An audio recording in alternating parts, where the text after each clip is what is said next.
Terdakwa kasus korupsi Irjen Pol Napoleon Bonaparte dalam surat terbukanya mengaku telah menganiaya tersangka kasus dugaan penistaan agama (KC). Menurut Napoleon, tindakannya terhadap KC merupakan tindakan terukur karena ia tidak membiarkan siapapun menghina agamanya, yakni Islam. Lalu apakah tindakan ini dapat dibenarkan? Sudah terhubung bersama kami Komisioner Kompolnas Pungki Indarti. Selamat siang Bu Pungki.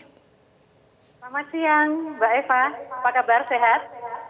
Sehat, semoga Ibu juga sehat. Bu Pungki, apa yang disoroti Kompolnas atas tindakan penganiayaan Irjen Pol Napoleon kepada Muhammad KC yang terjadi di Rutan?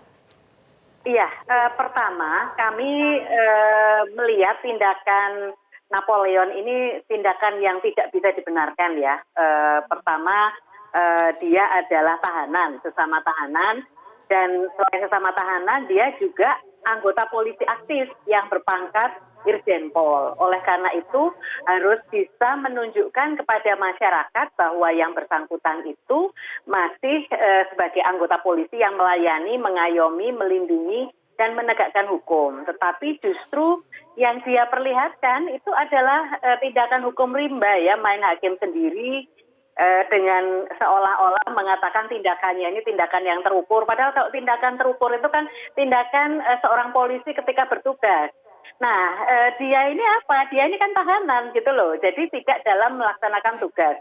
Kemudian ini tidak bisa dibenarkan. Kenapa? Karena dilakukan di rutan Mabes Polri, karena seharusnya ketika ada penahanan itu harusnya dijamin keselamatannya. Tapi ternyata masih terjadi tindakan kekerasan seperti ini. Itu Mbak Eva. Iya, baik Bu Pungki, sebelumnya Anda juga menyebutkan ada indikasi ancaman dan suap kepada petugas. Apa dasarnya Bu Pungki?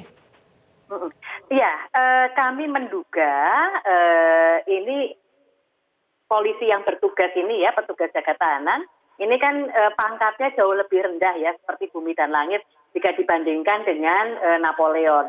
Nah, oleh karena itu patut diduga anggota kepolisian yang bertugas itu merasa takut secara psikologis, merasa terintimidasi. Nah, oleh karena itu kami berharap penyidik Bareskrim dan Propam itu menggali keterangan lebih lanjut.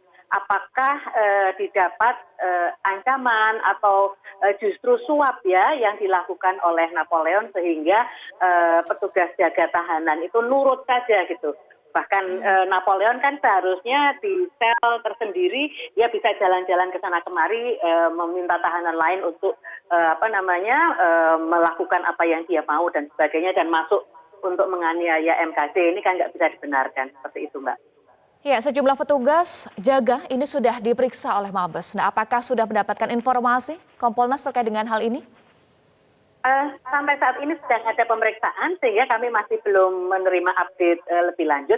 Tapi kami berharap pemeriksaan dilakukan secara profesional, kemudian transparan dan akuntabel. Lalu bagaimana dengan catatan Kompolnas terhadap sistem keamanan di Rutan Mabes Polri? Betul, sistem pengamanan di Rutan Mabes Polri itu sama juga dengan sistem pengamanan di ruang-ruang tahanan kepolisian yang lain. Itu mesti ruang yang harusnya aman, kemudian juga bisa menjamin keselamatan anggota. Nah, ada peraturan Kapolri nomor 4 tahun 2015 tentang perawatan tahanan. Nah, di situ disebutkan bahwa petugas jaga tahanan harus menjaga tahanan itu dengan sebaik-baiknya. Kemudian sistem pengamanannya juga harus dengan sistem pengamanan yang baik ya. Artinya dipasang CCTV yang bisa menjangkau semua sudut sehingga kalau ada tindakan-tindakan kekerasan misalnya yang dilakukan baik oleh oknum anggota atau dilakukan oleh sesama tahanan itu bisa dicegah. Nah, selain itu juga perlu ada patroli. Setidaknya 1 jam sekali, itu yang mesti harus dilakukan. Tapi ketika peristiwa ini terjadi, tampaknya itu tidak dilakukan. Seperti itu, Mbak Eva. Oke, peningkatan sistem keamanan dan juga patroli. Lalu bagaimana dengan tanggapan Kompolnas juga, Irjen Pol Napoleon ditempatkan di ruang terpisah atau ruang isolasi. Nah, cukupkah langkah ini, Bu Pungki?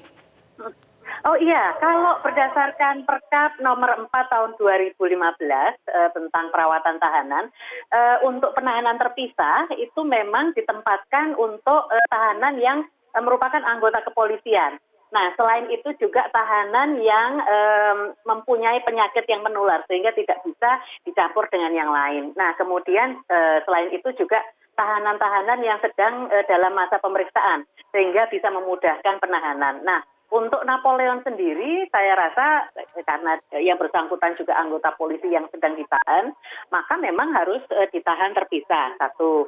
Kemudian kedua, ini juga kaitannya untuk memudahkan yang bersangkutan diperiksa. Nah, yang ketiga adalah memang harus bersungguh-sungguh nih para penjaga tahanan untuk tidak memberikan peluang kepada Napoleon untuk bisa jalan-jalan ke sana kemari sehingga ada kekerasan-kekerasan susulan yang mungkin akan ada jika dia dibiarkan bisa keluar dari selnya, karena aturannya memang nggak boleh keluar dari sel seperti itu. Baik, singkat saja, apa catatan saran Kompolnas untuk proses hukum kasus penganiayaan yang melibatkan seorang polisi aktif di dalam rutan Mabes Polri? Ya, ini masih harus diproses lebih lanjut dan sebentar lagi kemungkinan besar akan diumumkan siapa tersangkanya karena akan sedang gelar perkara dan kemudian akan ada siapa pelakunya dan tersangkanya, dan ini segera harus diproses untuk bisa di sidang pengadilan. Baik, terima kasih Komisioner Kompolnas Pungki Indarti sudah bergabung bersama kami di Metro Siang.